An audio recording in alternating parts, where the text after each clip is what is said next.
Chapter 5. The Revolution of Merit. 1. The perfection of wisdom as a source of great merit and a different merit. Chakra.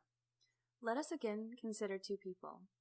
The one truly believes in perfection of wisdom, trustingly confides in such, studies, copies, repeats, and discourses regarding such, since their guide does not fail.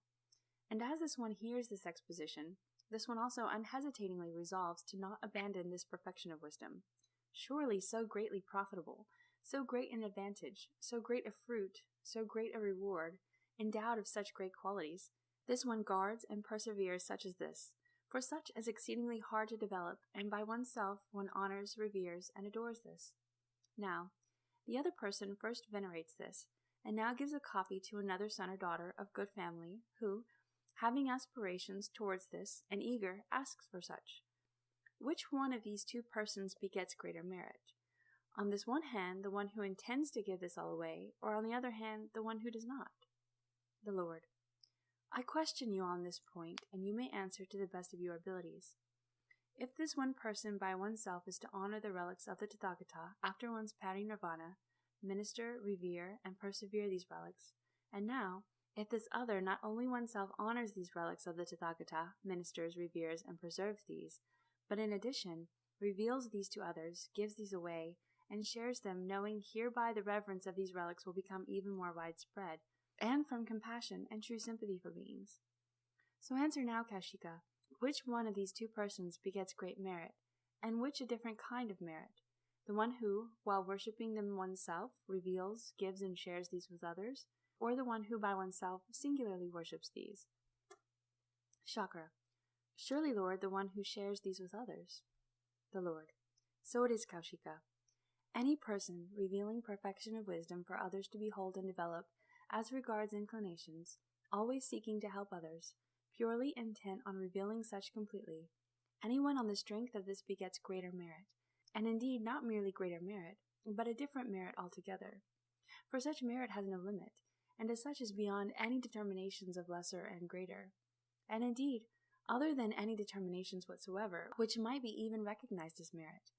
If in addition this one goes to persons who are fit vessels for this perfection of wisdom, and shares these with these, one begets still different merit. And so too, Kaushika, is great indeed any merit of someone who instigates all beings in Jempudvipa to observe 10 ways of wholesome action, and establishes these in these ways. Chakra. To be sure, Lord, great this seems to be. The Lord.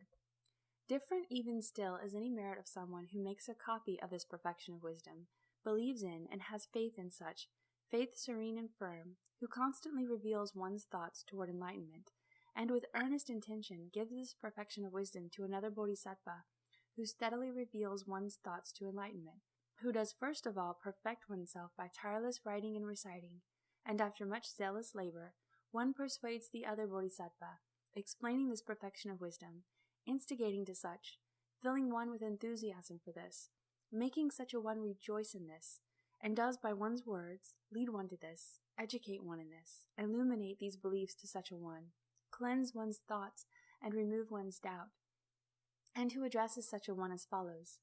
Come here, you of good family, do train yourself in just this path of bodhisattvas, for as a result of this training, this coursing, this struggling, you surely and quickly awake to full enlightenment. After this you go on to educate an infinite number of beings in the complete extinction of the substratum begotten of beginningless rebirths, in other words, in the revelation of the reality limit. As this one intends to reveal this completely, this one's merit is infinite and different still from any worldly merits. And this is true even if it is compared with the merit of someone who establishes in the observation of the 10 wholesome ways of acting all the beings in the world systems of any size. Even in all the world systems in existence or not in existence, numerous as the sands of the Ganges River, or, if it is compared with that of someone establishing others in the 4 trances, the 4 unlimited, the 4 formless attainments, the 5 superknowledges, and any number of world systems. In each case, any person not only writing this perfection of wisdom and reciting it by oneself, but writing such for others and revealing such completely to these, easily begets a different type of merit than merit itself. Moreover, Kaushika, one also begets a different merit still, as one may be conversant with the meaning while reciting this perfection of wisdom. and having written such for others, still reveals such completely, expounds and lights this up, both in its meaning and letter. 2. The counterfeit perfection of wisdom. Chakra. Can anyone now expound this perfection of wisdom? The Lord. Yes, anyone thus conversant with this meaning can expound such to someone not understanding it. For in any time a counterfeit of perfection of wisdom may arise. As one hears this counterfeit, a person not understanding it as such needs to be wary of making obeisance to it, as this one, though not understanding, may want to realize full enlightenment.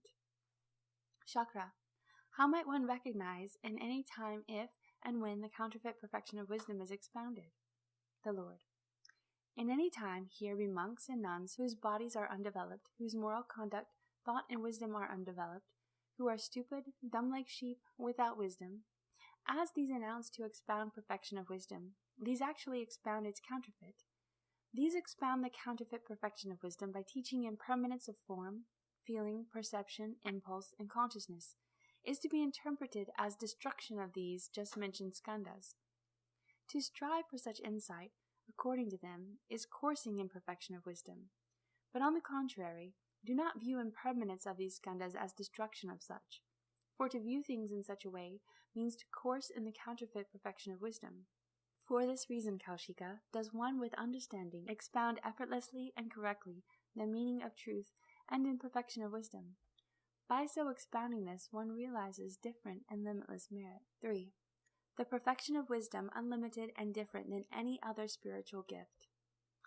And any such merit is quite different than if one even thought of oneself as, or even attempted to accept responsibility for, any ability whatsoever to establish any beings in, say, any number of world systems, even in the fruit of a stream winner. And such holds good also for the fruit of any once returner, of any never returner, and of any arhat. Any bodhisattva of true and right intention merely recognizes this goalless goal, indicates such, and puts before themselves this path for the beneficence of any and all limitless beings. For its perfection of wisdom, which brings about any fruit of any once returner, of any never returner, and of any arhat, and any bodhisattva increases one's endurance by reflecting this way. For, as by training oneself in perfection of wisdom, one comes to obtain dharmas which sooner or later constitute a Buddha, and one comes ever nearer to revealing for the benefit of any and all beings full enlightenment. For one knows by training oneself in this training, coursing in and struggling in such, one brings forth any and all fruits of holy life, from fruits of a stream winner to Buddhahood. Any merit of any person sharing perfection of wisdom also is vastly different from anyone establishing in pratyeka Buddhahood any number of beings in any number of world systems.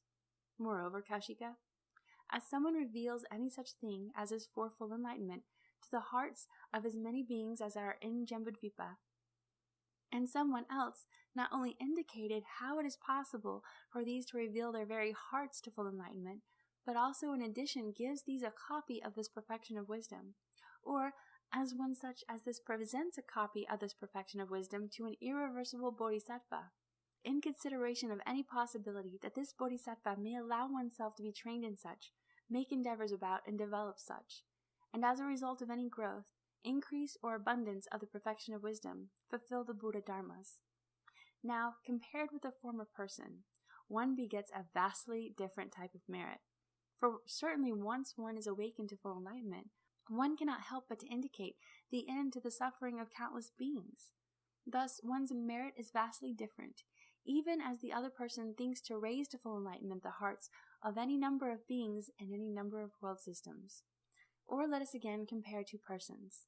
The first presents a copy of this perfection of wisdom to any number of beings in any number of world systems, beings which are irreversible from full enlightenment, who definitely set out for such, yet the second person, in addition, expounds this to these ones according to the meaning and according to the letter. Does this one not on the strength of this beget much greater merit? Chakra. One's merit is indeed great. One can neither easily calculate this heap of merit, nor count it, nor find anything even similar to or resembling, or with which it can be compared. The Lord. Still, Kaushika, vastly different is any merit of someone who, in addition, instructs and admonishes in this perfection of wisdom these irreversible bodhisattvas aspiring to quickly realize full enlightenment. And further, still another bodhisattva may arise, saying one may realize full enlightenment even more quickly than they. As someone instructs and admonishes in the perfection of wisdom, this bodhisattva of even quicker understanding, one begets a still vast and different type of merit. Chakra. To the extent any bodhisattva comes nearer to full enlightenment, to such an extent one is instructed and admonished in the perfection of wisdom, for such brings one nearer and nearer suchness. As one comes nearer suchness, one confers many fruits and advantages on any having done services for one, on the ones through whom one enjoys one's robes, alms bowl, lodging, and medicinal appliances for sickness. One's merit now becomes still larger, in consequence of the fact one comes nearer to full enlightenment. Subhuti. Well said, Kaushika. You fortify these belonging to the bodhisattva vehicle, help these, and stand by these. Even so do you act. Any holy disciple wanting to give help to all beings, as such, fortifies bodhisattvas in their attitude to full enlightenment, helps these, and stands by these. In the same way does one in diligence act. For begotten of perfection of wisdom is full enlightenment of bodhisattvas. Just so, as bodhisattvas do not produce any thought of enlightenment, such do not train themselves in full enlightenment, nor in any 6 perfections, and as a consequence, these do not awaken to full enlightenment. But the bodhisattvas do train themselves in the bodhisattva training, in these 6 perfections. So now do these produce this thought of enlightenment, so even now do these awaken to full enlightenment.